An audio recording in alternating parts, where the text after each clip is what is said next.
Pues hoy continuamos, señoras y señores, explicándoles a todos ustedes en qué consiste la Constitución Europea y también un poco conociendo más de cerca la Unión Europea, que a veces la vemos demasiado lejos, pero realmente, bueno, pues la tenemos muy cerca.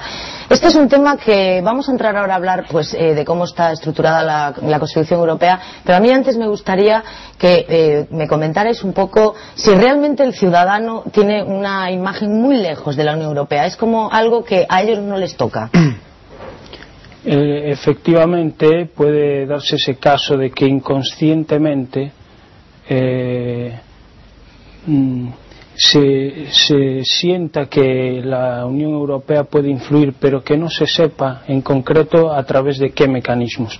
Que la Unión Europea nos influye, eso está claro para todo el mundo, desde los que trabajan en un astillero en Ferrol hasta los agricultores a los que se les impone una cuota láctea, o los pescadores a los que se les permite pescar en aguas europeas, etcétera.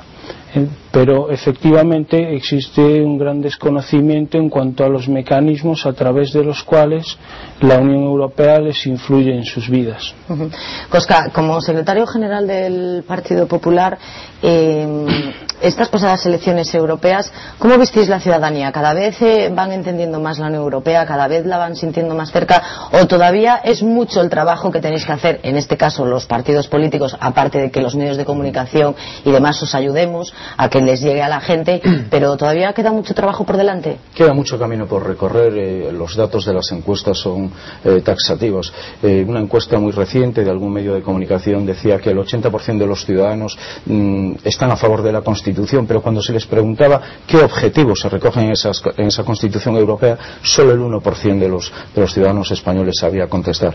Los ciudadanos sienten lejana la Constitución y no pueden sentir muy lejana a la Unión Europea porque somos parte de la Unión Europea, pero sí creo que tanto los partidos políticos, los medios de comunicación, incluso la enseñanza, los centros educativos debemos hacer un esfuerzo para acercar las instituciones europeas, los mecanismos por los cuales se deciden cuestiones que nos afectan mucho más allá de lo que los propios ciudadanos creemos en el día a día. Lo decía muy bien Diego, aquí en Galicia concretamente, lo que hoy se está debatiendo en los astilleros de Izar, la cuota láctea, si se puede pescar o no merluza, las licencias, todo esto nos afecta a nuestra vida, a nuestra economía y desde luego a nuestro bolsillo. Debemos hacer todos un esfuerzo para que los ciudadanos puedan conocer más y mejor las instituciones y las leyes que regulan la Unión Europea.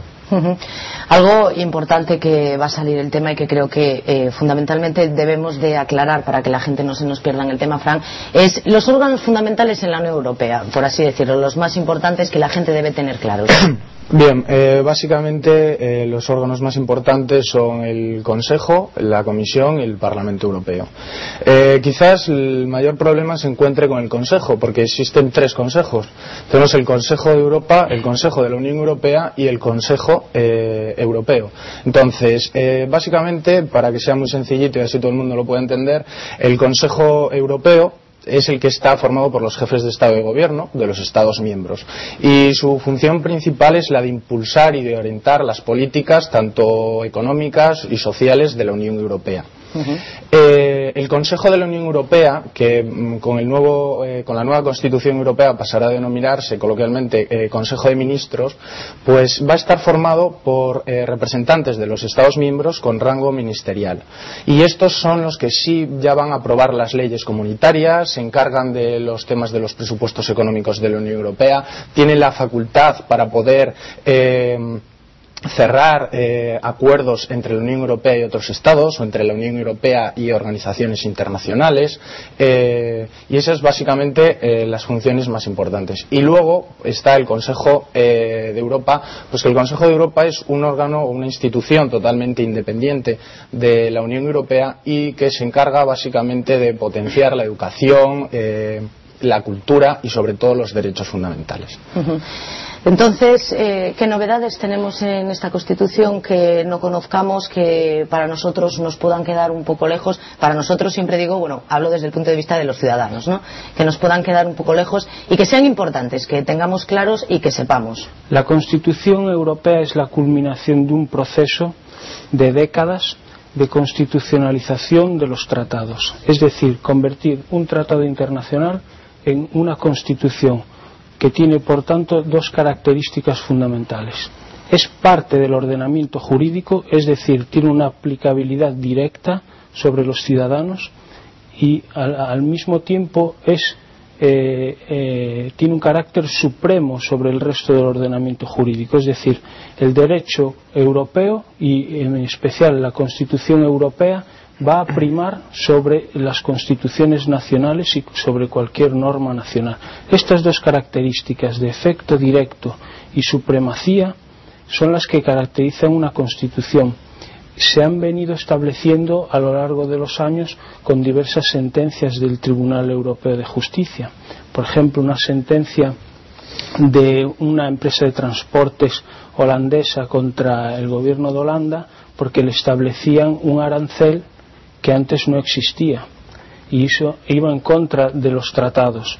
Pues en aquel momento el Tribunal Europeo de Justicia dijo que los tratados tenían un efecto directo y que no podían los reglamentos nacionales ir en contra de ellos.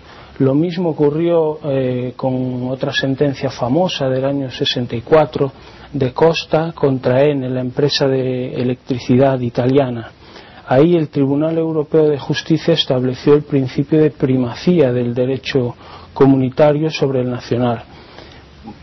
¿Qué ocurre? Que estas sentencias y esta jurisprudencia no fue aceptada por todos los países en todos los momentos de la misma manera. Lo que hace la presente Constitución Europea es aclarar todo esto y de una vez por todas dejar constancia de que estamos ante una Constitución y por eso quizá podamos discrepar un poco entre nosotros. Yo sí que creo que es una Constitución porque tiene las características de una Constitución.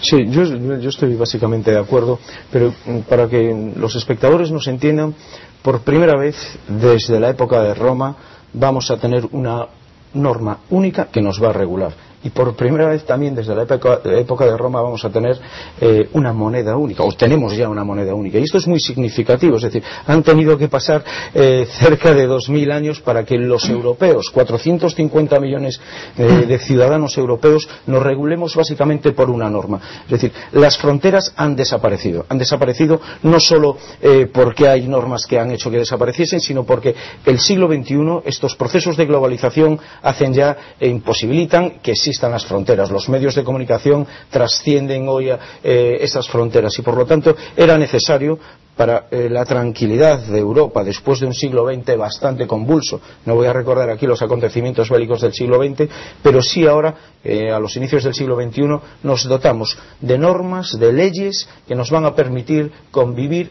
de forma pacífica y además de forma democrática y solidaria, porque uno de los principios fundamentales y de las novedades de esta Constitución es que un país, si se siente atacado, se sienten atacados los 25 integrantes de la Unión Europea, y eso es una garantía de democracia que yo creo que es algo muy digno de resaltar y que por lo tanto los ciudadanos deben de ser conscientes de la importancia de esta norma de la que nos vamos a dotar todos los españoles. Pero por ejemplo, yo planteo, ¿en qué aspectos? ¿En aspecto político, en aspecto económico y el resto de aspectos? Poco a poco. Sí es cierto que a la Constitución europea se le está criticando porque dicen que estamos haciendo la Europa de la economía.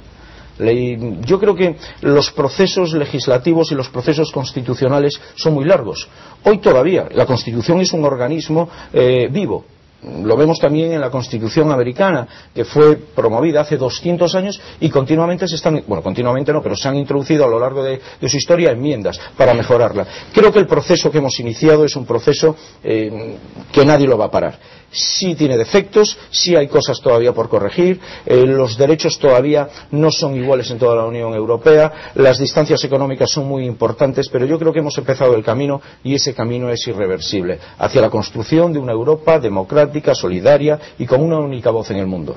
Franto, ¿estás de acuerdo con lo que comentaba Diego, con lo que comentaba Cosca? Sí, básicamente sí. Simplemente me gustaría añadir que la Unión Europea, como la conocemos, UE, todos los ciudadanos, hay que recordar que es la etapa actual en la cual se encuentra el proceso de integración. Es decir, no nos equivoquemos.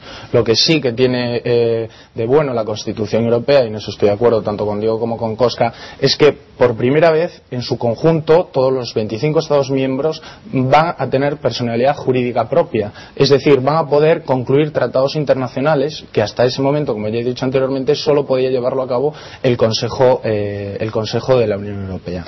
Yo os voy a hacer una pregunta que, bueno, a lo mejor para vosotros puede ser un poco sorprendente o un poco dentro del tema que yo puedo haberme preparado. Simplemente lo voy a dejar a un lado y en mi ignorancia voy a haceros esa pregunta. Hablamos de la Constitución Europea, de la Unión Europea, pero realmente a partir de esta Constitución Europea, ¿cómo va a ser el tratamiento que haga la Unión Europea con los Estados miembros? Quiero decir, hablamos de que va a tener identidad jurídica propia, de que hay una norma que regula a todos, pero eso no quiere decir que el propio país, en este caso nuestro país, España, vaya a perder su propia identidad ni sus propias normas, ¿no? No, en absoluto, si me permitís, en absoluto se va a perder ni la cultura, ni la lengua, ni la identidad. Perdona que te interrumpa, Cosca. Os hago esta pregunta porque es algo que preocupa mucho a la gente. Desde luego. En absoluto. El tener una norma que nos regule a todos va a significar una pérdida de identidad, de cultura o de lengua alguna.